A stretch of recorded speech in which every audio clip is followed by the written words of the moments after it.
Hello everyone, welcome to banking Hatke. आज के इस वीडियो में हम लोग टॉप 11 मिसलिनियस क्वेश्चंस करने वाले हैं रीजनिंग के ऊपर बेस्ड। तो शुरू करते हैं हमारे इस वीडियो को। क्वेश्चन जो है वो दिया है, 5 girls are sitting in a row facing north. Ella is sitting between Alia and Camille. तो अगर हम इसको बनाना चाहें तो फिर क्या हो सकता है, एला जो है वो आलिया और कैमिली के बीच में है। तो फिर फर्स्ट वाला कैसे हो सकता है, जब आलिया एला के लेफ्ट में होगा, और एक केस ऐसा हो सकता है जब कैमिली एला के लेफ्ट में हो जाएगा। नेक्स्ट क्या दिया है, Bijita is sitting between Camille and Malini. जो बिजिता है वो कैमिली और मालिनी के बीच में बैठेगा, यानी यही पोजीशन हो सकता है। इस केस में भी अगर हम देखें तो फिर ये वाला पोजीशन ही हो सकता है, यानी दो पॉसिबिलिटी हमारे पास आ गया। तो फिर हमें क्या मांगा, क्या है, who is sitting in the middle. Middle में क्या है, दोनों केसेस में ही मिडिल में कैमिली बैठा है, यानी कैमिली हो जाएगा हमारा आंसर। नेक्स्ट क्वेश्चन की तरफ देखते हैं। नेक्स्ट क्वेश्चन दिया है, 6 persons are sitting around a hexagonal table facing centre. तो हमें एक हेक्सागोनल टेबल बनाना है जहाँ पे 6 लोग बैठे हैं, सभी सेंटर की तरफ देख रहे हैं। Anoop is seated opposite to Bilal. जो अनूप है वो बिलाल के ऑपोजिट में है। Who is between Chirag and Derek. जो बिलाल है वो चिराग और डेरेक के बीच में है। तो फिर ऐसा एक हो सकता है कि बिलाल के राइट में चिराग हो, और एक केस ऐसा भी हो सकता है जब बिलाल के राइट में डेरेक आ जाए। ये ए, ये बी, ये डी और ये सी। नेक्स्ट क्या दिया है, अनूप इज बिटवीन एला एंड फारूक।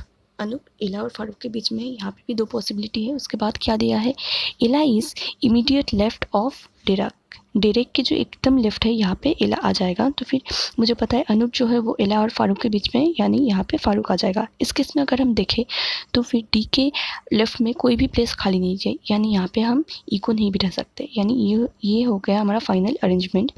क्या मांगा है कि हु इज़ फेसिंग एला। एला को फेस कर रहा है सी, यानी चिराग, यानी चिराग हो जाएगा हमारा आंसर। नेक्स्ट क्वेश्चन देखते हैं। नेक्स्ट क्वेश्चन दिया है, 6 girls are sitting in a circle facing centre. तो एक सर्कल बना लेते हैं, 6 पोजीशन है, सभी सेंटर की तरफ दिख रहे हैं। Sonia is sitting opposite to Radhika. Sonia जो है वो राधिका के ऑपोजिट में है। Poonam is sitting at right of Radhika left of Deepti. Poonam जो है वो राधिका के राइट में है और दीप्ति के लेफ्ट में, यानी ये हो जाएगा डी और ये हो जाएगा पूनम। नेक्स्ट क्या दिया है, Monika is sitting at left of Radhika. Monika जो है राधिका के लेफ्ट में है, और कामिनी जो है वो सोनिया के राइट में है, यानी ये आ जाएगा के और ये आ जाएगा हमारा मोनिका। अभी क्या दिया है, now Deepti and Kamini and Monika and Radhika mutually exchange their position. जो दीप्ति है यहाँ पे कामिनी आ जाएगा, और कामिनी की जगह पे दीप्ति आ गया। मोनिका की जगह पे राधिका आ जाएगा, और राधिका की जगह पे मोनिका आ जाएगा। तो अभी हमें क्या चाहिए, who will be sitting opposite to Sonia. अभी सोनिया के ऑपोजिट में क्या है, मोनिका, यानी मोनिका हो जाएगा हमारा आंसर।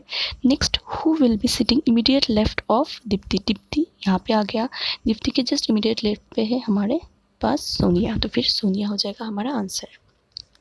नेक्स्ट क्वेश्चन को देखते हैं क्या दिया है। नेक्स्ट क्वेश्चन जो है वो रैंकिंग के ऊपर बेस्ड है। Rohan ranks 7th from top and 26 from bottom. Rohan जो है वो ऊपर से भी अगर हम देखें 7th में आता है, और नीचे से देखने से ये 26th पोजीशन में आता है। हमें निकालना है कि कितने स्टूडेंट्स हैं। तो अगर हम देखें ऊपर से उसके ऊपर जो है वो अगर 7 पोजीशन में आ रहा है, इसका मतलब उसके ऊपर 6 लोग हैं, और जब वो नीचे से अगर 26 पोजीशन में है तो फिर उसके नीचे 25 लोग होंगे। तो ऐसे प्रॉब्लम्स को करने का एक जो सिंपल फार्मूला है वो है, ऊपर से जो रैंक है वो वाला प्लस नीचे से जो रैंक है वो वाला -1। क्योंकि अगर हम 7 और 26 को जोड़ दें तो फिर उसका पोजीशन हम 2 बार काउंट कर रहे हैं। इसका मतलब यहाँ से अगर हम सिंप्लीफाई करें तो फिर 32 आ जाएगा। इसका मतलब 32 स्टूडेंट्स हैं टोटल स्कूल क्लास में। नेक्स्ट क्वेश्चन देखते हैं। नेक्स्ट क्वेश्चन क्या है, Sreedharan and Sachidanand are ranked 7th and 11th respectively from top in a class of 31 student.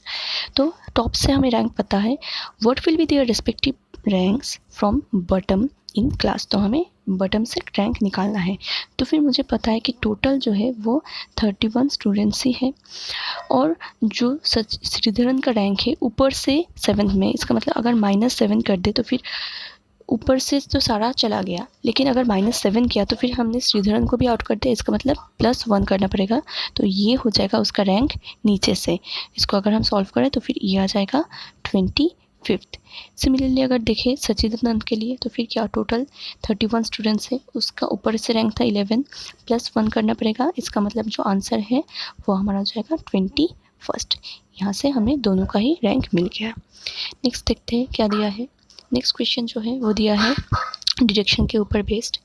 Starting from a point Krishna walked 12 metre north. पहले मैं इसको टोटल अरेंजमेंट को अगर बना लूँ, ये है हमारा नॉर्थ, ये साउथ, ईस्ट और वेस्ट।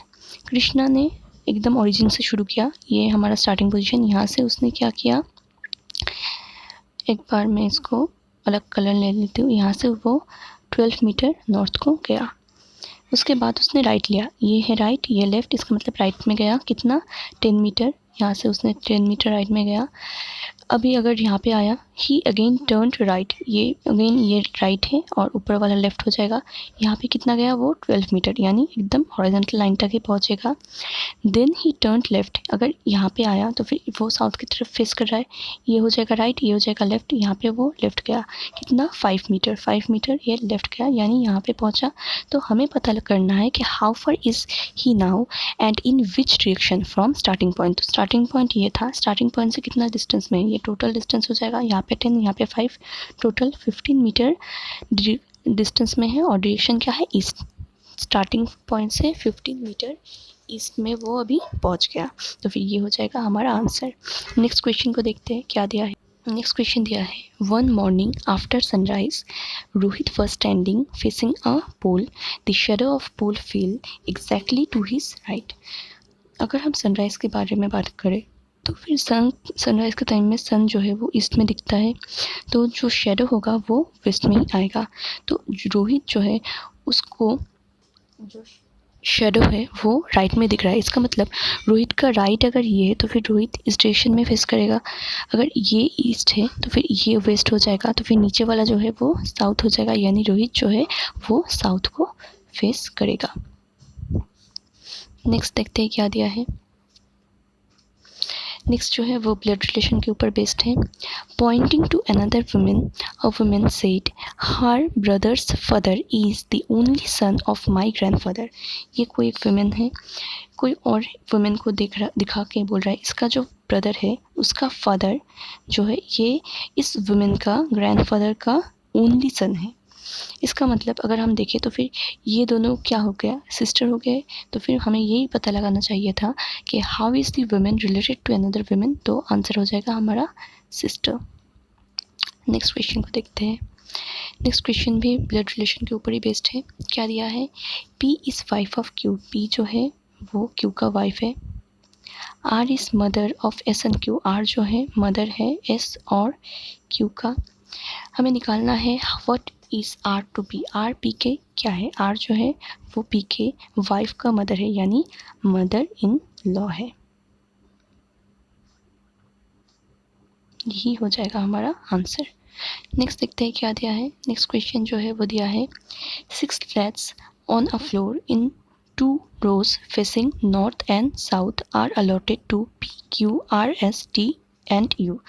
6 फ्लैट से 2 रोज़ में, यानी हम ऐसे ले सकते हैं, ये टोटल ये है 2 रोज़, यहाँ पे 6 फ्लैट्स, यानी एक एक रो में 3 करके फ्लैट होंगे।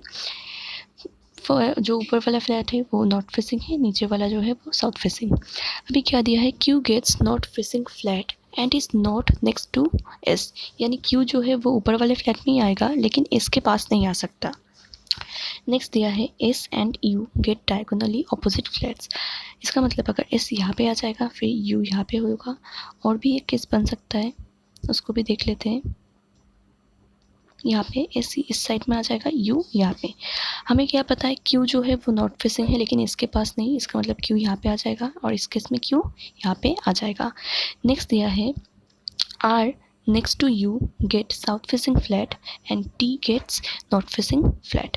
R जो है वो U के पास में ही होगा और साउथ फेसिंग होगा, यानी इस पोजीशन में, इस केस में अगर हम देखें U के पास यानी इस पोजीशन में T नॉर्थ फेसिंग है, यहाँ पे भी T नॉर्थ फेसिंग, तो एक ही बच रहा है वो है P, तो P आ जाएगा यहाँ पे। तो हमें निकालना क्या है, which of the following combinations get south facing flat. South facing कौन सा वाला है, PRU, अगर हम ऑप्शन से देखें तो फिर URP, ये हो जाएगा हमारा आंसर। नेक्स्ट देखते हैं क्या दिया है, ये वाला क्वेश्चन लास्ट क्वेश्चन ही है। दिया है कि John tells truth on Monday, Thursday and Saturday, यानी मंडे, थर्सडे और सैटरडे, इन तीनों दिन ही जो जॉन है वो सच बोलता है। And lies on every other day, यानी अगर हम लिखें तो फिर ट्यूसडे, वेंसडे, फ्राइडे और संडे ये चारों दिन ये झूठ बोलेगा।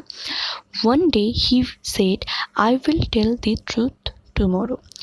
अभी अगर वो बोल रहा है कि नेक्स्ट दिन वो सच बोलेगा, तो फिर वो सच कब कब बोलता है, मंडे, थर्सडे और सैटरडे ही। इसका मतलब वो जो सच बोलने वाले दिन है उस दिन तो नहीं बोल सकता, क्योंकि उसे पता है कि नेक्स्ट दिन उसे झूठ ही बोलना है, क्योंकि मंडे के बाद ट्यूसडे, थर्सडे के बाद फ्राइडे और सैटरडे के बाद संडे, ये तीनों दिन ही वो झूठ ही बोलता है।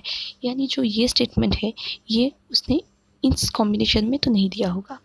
अभी अगर हम देखें जो झूठ वाला डेज है वो, अभी अगर हम देखें फर्स्ट में ट्यूसडे को वो बोल रहा है कि नेक्स्ट दिन में झूठ बोलने वाला हो, तो ट्यूसडे को तो वो खुद ही झूठ बोलेगा और उसके नेक्स्ट दिन वो ऑलरेडी झूठ बोल सकता है, यानी ट्यूसडे जो है वो हमारा एक पॉसिबिलिटी बन रहा है। नेक्स्ट वेडनेसडे को वो क्या बोल रहा है कि नेक्स्ट दिन मैं झूठ बोलूँगा, सच बोलूँगा, और एक्चुअल में ये झूठ है, लेकिन वो तो नेक्स्ट दिन सच ही बोलता है, यानी ये वाला हम नहीं ले सकते। सिमिलरली फ्राइडे को भी नहीं ले सकते क्योंकि नेक्स्ट जो सैटरडे सच बोलता है।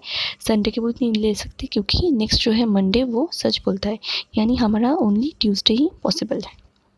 तो ये हो जाएगा हमारा आंसर। सो आई होप कि आपको आज का जो ये वीडियो है रीजनिंग मिसलेनियस क्वेश्चन के ऊपर बेस्ड अच्छा लगा होगा। थैंक्स फॉर वॉचिंग, देखते रहिए बैंकिंग हट के।